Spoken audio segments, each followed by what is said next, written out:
Hello. Bali sa gagawin natin dito ngayon ay lesson or recap ng tinuro ko dati. Or baka pwede rin ituloy ko yung lesson. Pero parang wala na kasi dito na rin kasi umiikot yung buong ituturo ko eh. Pero gawin natin dito sa video para sakali ay may balik-balikan kayo. So meron nga tayong tinatawag na key chart or chord chart. So ito siya. So sa sinabi ko dati, yung merong ang tawag doon yung may G-clef na ganun, tapos may line. Ito siya, di ba, yung do, re, mi, fa, sol, la, ti, do. So every chord meron siyang family. Kunwari sa C, hanggang 7 siya. So, yung family niya, ito. C, D, E, F, G, A, B. So, yung pattern niya, 1, 2M, 3M. Ibig sabihin ng M minor, 4, 5, 6M, 7M. So, dahil dito, T, wala siyang katuloy na Do. Yung matinis na C yung gagamitin mo. So, para mag-Do siya. So, yung binalikan natin, maraming kanta na ginagamitan ng 1, 5, 6, 4 na chords. Kasi common, siya universal chord siya eh. Kunwari, sige, wag mo natin i-sample yung C. Kunwari sa G tayo, unang chord, G. Pangalawang chord, D. Wait natin to. At pangatlong chord, E minor sa 6. Tapos 4, C. So, pabalik-balik siya. Bale, ito kasi chords to. Pero pwede mong gawin keys para maintindihan nyo lipat tayo sa isang piano. Ito yung sinasabi ko, guys. Kunwari, pili tayo bukod sa C. Sa A tayo. Wag sa A. Sa E na lang. Dito muna tayo sa E muna tayo. So, nakita nyo yung keys ng E. Kapag chords yung ginawa natin, ito yung susundin natin. Ito yung susundin natin, guys. Hanggang dito. Yan. Kaya pag nag-chords tayo, meron tayong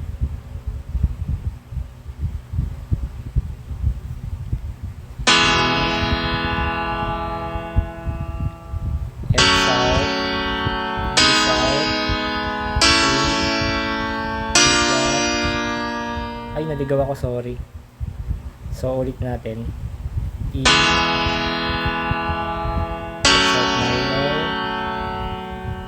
D sharp minor, A, C sharp minor, D sharp minor.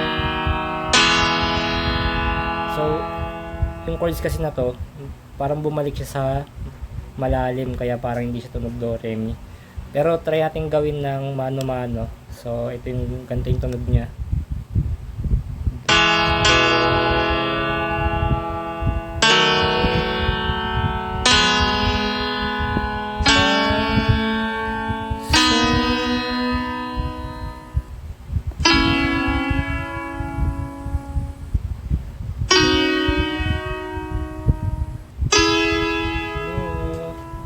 Gosh, yung boses ko, sorry guys kung pangit yung boses ko, pagpasensyahan nyo na lang. Tapos ayun, chords nga siya. So paano naman pag keys? Hindi mo na po problemahin yung minor tsaka yung major, kasi isang pyesa lang yung pipindutin mo eh.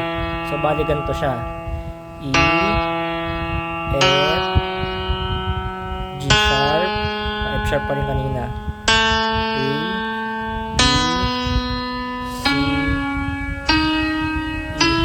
so, parang malalaman mo tama yung ginagawa mo kapag nasunod niya tong do, re, mi, fa, sol, la, ti, do. So, ganito ulit siya.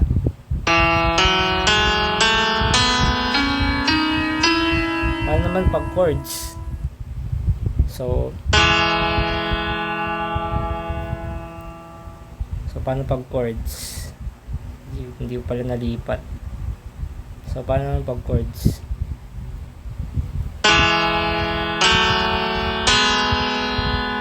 Notice nyo guys, dalawang keys lang napipindot ko, pero ganyan dapat siya. Bali kasi ang chords kapag major, meron tayong tinatawag na 1-3-5. So ayun yung nasa kamay mo, yung tinuro ko dati. Kunwari ito yung kamay mo, drawing natin yung kamay mo. So ayan. Wag mo nang pansinin yung kamay kung ano, pangit, pero kunwari din lang namin yung kamay natin, di ba? So ito yung 1 natin, ito yung 3 natin, ito yung 5 natin. So kunwari magkikis tayo sa E. So di ba ito yung 1 natin, ayun siya yung 1. Tapos yung 3 natin, ito. Then nasan yung 5 natin? Ito. So kapag bumalik tayo sa piano, mag-chord tayo ng E. So ito yung 1 natin, ito yung 3 natin, ito yung 5 natin. So ayan na yung chord ng E natin. Tapos ayun, done na tayo dito sa chord theory. So bale, bibilisan ko na lang guys sa video, pero mas maganda kasi kapag face to face para mapaliwanag ng maayos. Pero ang purpose kasi nito para mabalikan lang natin yung mga naturo ko. So yun siya. So dako tayo dito sa pagbuo ng chords. So yung major, alam nyo na yan, pero balikan pa rin natin. So kapag major, ang bilang natin ay 3, 2. So kunwari pumindot ka dito, pindot 1, 2, 3, pindot 1, 2, pindot. So ayan na yung chords ng C mo. Then paano naman pag sa E? So dito tayo, pindot, dahil nga yung key mo na to ay letter E, di ba nga ano yan? C, D, E, F, G, A, B, C. So sorry guys kung pangit boses ko So ayun nga, ganun lang nabubuo yung chords sa major. Para naman pag minor, so ang bilang lang naman ng minor ay 2, 3 naman, baligtad na siya. So pipindot tayo dito, pindot 1, 2, pindot 1, 2, 3, pindot. So ayan na yung C minor mo. Paano naman kapag augmented? Ito yung hindi ko pa natuturo. So kapag augmented, ang gagawin mo lang dyan, dalawang 3 na, 3, 3. So tara nating bilangin. So si augmented yung gagawin natin. So ito siya guys, pindot 1, 2, 3, pindot 1, 2, 3, pindot. So ayan na po yung augmented natin. Next ay diminish. So parang ang katumbas ng augmented tsaka diminish, para lang siyang major tsaka minor. So sa diminish naman, 2, 2 naman yung bilang. So pindot 1, 2, pindot 1, 2, pindot. So ayan na yung C diminish na tinatawag natin. Para naman kapag 7. So ito yung sinasabi ko sa inyo na medyo magulo or medyo hindi naman siya magulo. So kapag nag-chords ka lang ng kunwari C yung chords mo, yung pinakahuli mong pinindot dito na key, lalaktaw ka lang ng isang puti. So nandito siya. Kunwari, 'di ba yung C mo ay binubuo ng 1, 3, 5. 'Di ba? 1, 3, 5 yung sa kamay. O balikan natin yung dito para di kayo malito. So yung C natin binubuo ng 1, 3, 5. So, kapag ginawa siyang 7, dahil nga meron ka dito, consider 6 mo na to, ito na yung pang 7 mo. Ganun lang siya. Pero, para hindi kayo malito, lalaktaw lang kayo ng isang puti sa dulong chords nyo. So, paano mabuo yung 7? Balik tayo. Diba kapag C major muna. O, pindot, 1, 2, 3, pindot, 1, 2, pindot. Then, lalaktaw ka dito sa isang puti. Then, pipindot ka dito. So, ganun lang yun. So, paano nun? Pag sa ibang chord, sige, pili tayo. Subukan natin dito sa D. Okay. So, ito yung D natin. So, lumaktaw lang ulit siya ng puti. So, ayun siya. D7. Paano naman kuya kapag nasa sharp, nasa itim yung pinindot ko? O, kunwari, mag C major 7 tayo, di ba ito yung C major 7? O, sa C major 7 tayo. So, ito yung C major, di ba? So, pindot, 1, 2, 3, pindot, 1, 2, pindot, then, laktaw ng isang puti, pindot. So, try natin sa iba.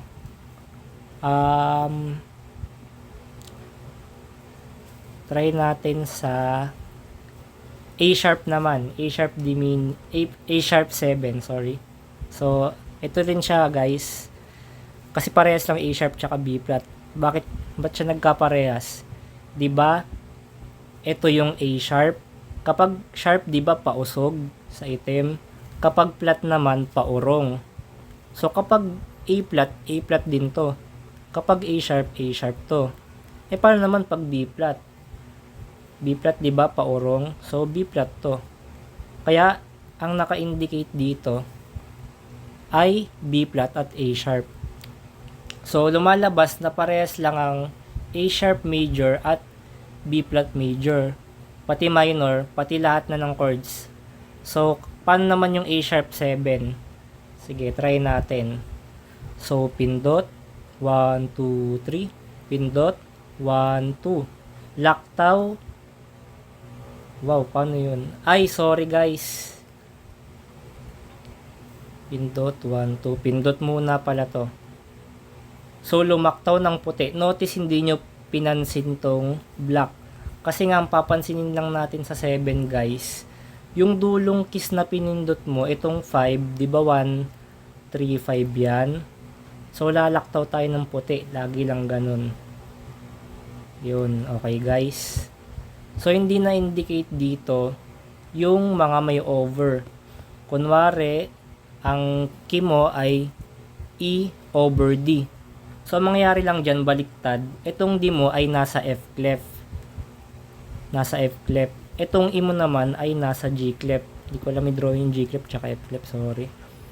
So, yung D mo, ayan yung nasa bass or nasa F clef. So, pwede mo na lang gawin dyan ay kahit isang kiss na lang para di ka mahirapan. Pero much better kapag chords yung ginawa mo.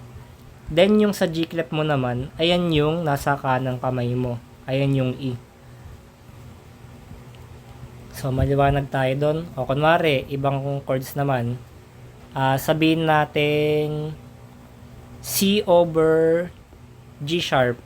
So ganito lang siya, C over G sharp. Bali ang mangyayari lang, yung G sharp mo, nandito siya sa F clef. Then, dito ka G clef sa C. So, ganun lang siya guys. Naka 11 minutes na tayo Bukod pa yung isa yung kanina. So, paano naman kapag sustain? Madali lang yun. Kunwari, ang ginawa mo ay D. Ang mangyayari lang dyan, kunwari, D major, lagi lang yung katabi ng gitna mo. Kasi, meron tayong tinatawag na power chords, guys. Power chords. Ang nilalaman lang ng power chords ay 1 at saka 5. Notice, guys, kapag, kunwari, sa C tayo, balikan natin yung C. 'Di ba? 1, 3, 5, major yan, di ba? Paano naman kapag minor? Di ba ito yung ano natin? Kapag minor, 1, tapos ito na yung 3 natin. So balikan natin dito. So wala siyang flat yung C, di ba? Kapag minor ano lang, bibilang ka lang ng dalawa na hakbang sa block. So ayun yung 1, 3, 5 mo. So, paano kapag power chords yung ginawa mo? Sa gitara kasi ginagawa kadalasan yung power chords eh. So, ang gagawin mo lang, 1, 5, 1, 5. Diba guys, parehas lang siya. Sa lahat ng chords yan, parehas. So, mas madali siyang gawin. Kunwari, pwede mo siyang gawin sa F clef, pero sa pagbuo ng bass, ay ng saka ng kamay, dapat buong chords kasi gagawin mo doon. So, kunwari, D.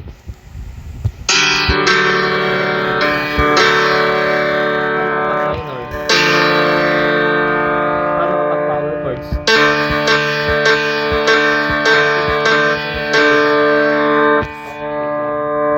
Parang pinagsama yung tunog niya, di ba guys? So, ganun lang siya. Then, yung balik tayo sa sustain. Kunwari, pinakamagandang example kasi sa sustain ay yung kina D. Yung chords na D. So, kunwari, D major ka, gusto mo mag-sustain sa D major, lagi lang yung katabi na kanan ng gitna. Kunwari, ito yung gitna mo, diba? Ayun yung center mo. Then, yung katabi lang niya, ito. So, pag ginawa natin siya, kasi yung kadalasang ginagawa sa sustain ay parang pang simula siya or pang buwelo lang siya ng kanta. So, ganito siya gawin. Diba? Ito yung demo. Pag nag-sustain tayo, ayun.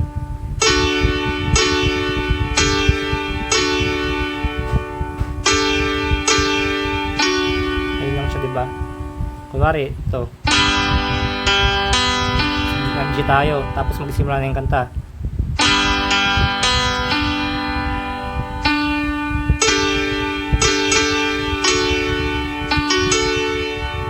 Lang siya guys. Tapos ano pa bang di ko naturo? Meron tayong tinatawag na octave. So ganito lang siya guys. 1, 3, 5 din yung bilang niya. Pero hindi ka nabibilang ng black keys. Kunwari sa C ka nag-octave. Kasi ang meaning ng octave ay number 8, di ba? Yung octa. So, ang octave kasi, di ba? Kunwari sa C tayo. 1, 2, 3, 4, 5, 6, 7, 8. So, ito yung octave niya. Kaya kapag naggawa ka ng octave na chords, ito yung pipindutin mo. Tapos, 3. 1, 2, 3. Pindot. 1, 2. Pindot. Bale, ayan na yung octave mo. Paano naman pag sa block? Kunwari, D sharp tayo. Ito, D sharp. So, yung block na lang yung bibilangin mo. Pero try natin. Hindi ko maalala eh.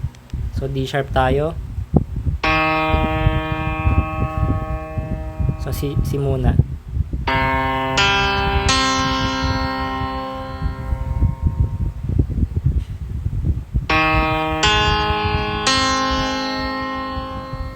Mukhang komplikado yung D sharp.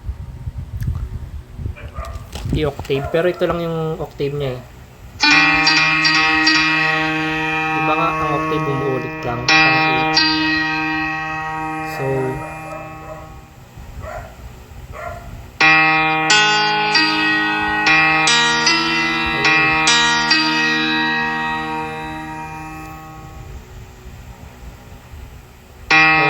kapag black ang gagawin mo, ang bilang na niya ay 2-1 sa black keys. So, sige, try natin yung F sharp. Ayun, 2-1 nga yung bilang niya. Kunwari, ito. Kapag black keys lang to guys ha. So, pindot, 1, 2, pindot, 1, pindot. So, ganun siya mag-octave. So, ayun lang guys. Kunwari, sige, sa di tayo mag-octave. So, di ba, yung di natin, 1, 2, 3, 4, 5, 6, 7, 8. Notice guys, hindi ko binibilang to kasi octave yung ginagawa natin eh. So, ang mangyayari lang dyan, ito lang siya, ay pindot, 1, 2, 3, pindot, 1, 2, pindot. Ayun lang siya. Bawin natin siya sa piano. So,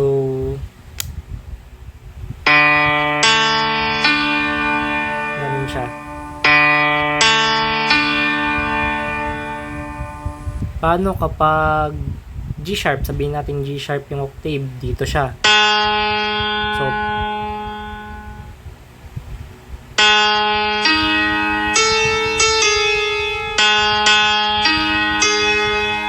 notice, meron dalawang block sa gitna, tapos may isang block sa kabila.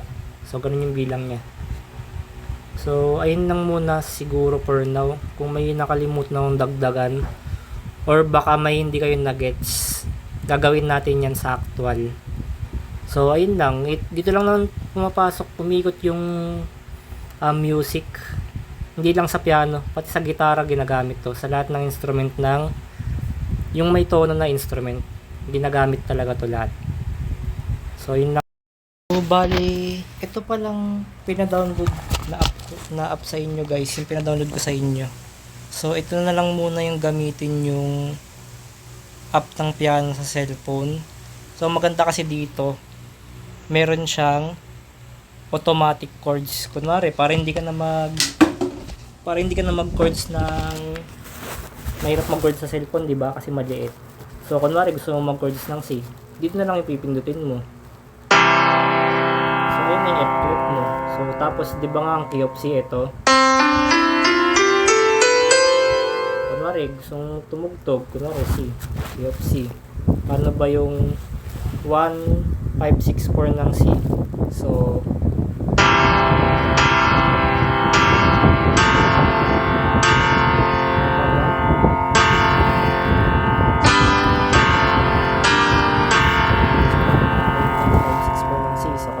natin. So, hindi ko rin kabisado, no? Joke lang. Kunwari lang, di ko kabisado. Para samahan ko kayo mag-practice. So, di ba nga? 1, 2, 3, 4, 5, 6. So, ayun na yung 5, ayun na yung 6, ito yung 4. So, kapag ginawa natin yung family, hindi siya family, yung 1, 5, 6, 4 na pattern ng C, sa family ng C, so ito siya.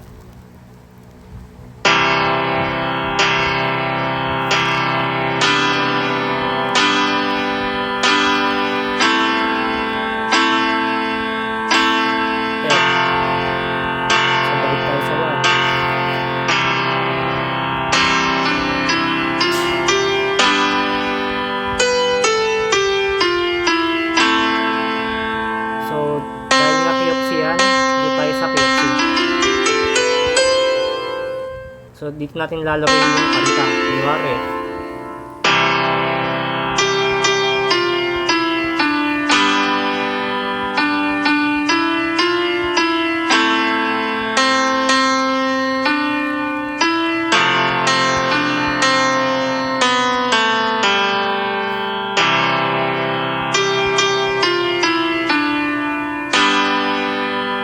Ibang kanta.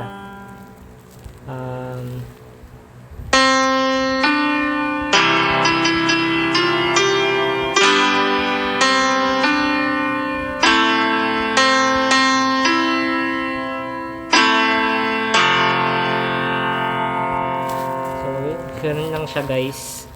So ito, magamit nyo yung app na tablet yung gamit ko kaya hindi ko nasisiguro. Pero sa cellphone, siguro mo magagamit naman to. Hanapin nyo na lang yung apps. So ganun lang siya guys. Ganun lang kadali yung piano. So ang kailangan lang talaga yung consistency tsaka commitment. So ganun lang. Kung gusto nyo talagang matuto, practice talaga. Kasi mahirap din talaga pindutin sa kamay ito eh. the more na nagpa-piano kayo at nagpa-practice, the more na parang dumadali siya. Kumbaga, parang sa motor lang guys, di ba? Sa mga nagmumotor dyan, parang sa una ang hirap, di ba? Parang tumutumba-tumba tayo. So, tapos, kapag tumagal ng gamit natin, parang ang dali-dali na lang, parang ang sarap ng i-banking, ang sarap ng italon, parang ganun, di ba? So, yun lang siya guys. So, parang sa piano rin ganun din. So, parang pagkakapakan ng kanta, di ba? Tinuro ko sa inyo yung pagkakapakan ng kanta dito lang sa keys, di ba? Sa yan. Diba, sa D.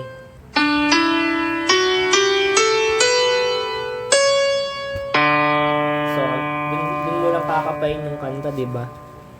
So, ayun, kapag kakapakan ng kanta, dahil nga medyo sanay ka na magpiano, parang feeling mo umiilaw yung keys. Kunwari, yung next mong pipindutin nandito, parang umiilaw siya.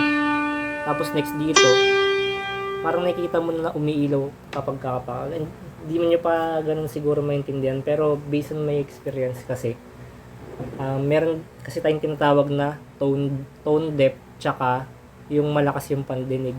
Kapag malakas yung pandinig, ibig sabihin nalalaman niya agad yung key. Kahit hindi niya pa tinutugtog, kahit hindi niya pinahawakan yung piano. Kunwari, Sir Jeff, kanta ka nga ng ganito. Alam ko na, key of D ka, ganun. So, ayun yung malakas yung pandinig. Kapag tone depth naman, ay hindi ko talaga malaman yung key ni Sir Jeff. Kakapain ko na lang dito. So, ayun, ganun lang siya. Tapos, meron tayong tinatawag na tonic tsaka atonic. So, paano kapag tonic? Nakakapa siya sa family chords. Nagamit mo to. Ayan, magamit mo yan kapag tonic. So, halos lahat naman ng kanta ay tonic. Paano naman kapag atonic? 'Di ba? Yung tinuro ko dati, yung pinapakapa nyo sa akin yung Fer Ellis. So, yung Fer Ellis kasi, wala yata siyang key. Kapag wala siya sa family chords ng kahit sino dito sa lahat ng to, kapag wala siya dyan sa family chords, kunwari ang nangyari, nandito ka tapos biglang lumipat dito yung chord, kunwari nasa G ka, biglang nagkaroon ng F sharp minor, wala naman sa family chords ng G, biglang nagkaroon ng A minor lang meron dito. So, ayun yung tinatawag na atonic. So, yun lang siya guys. Sana natutunan nyo. Ayun. Pag di nyo natutunan, pwede namang itanong sa actual. At tsaka nga pala, medyo hindi na ako available kasi may pasok na ako ng Sabado.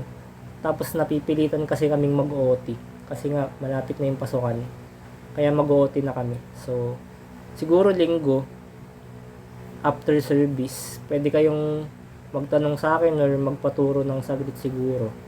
So, yun lang guys. Thank you sa inyong lahat dahil nagpaturo kayo sa akin at sana ay marami kayong natutunan. Yun lang. Thank you guys.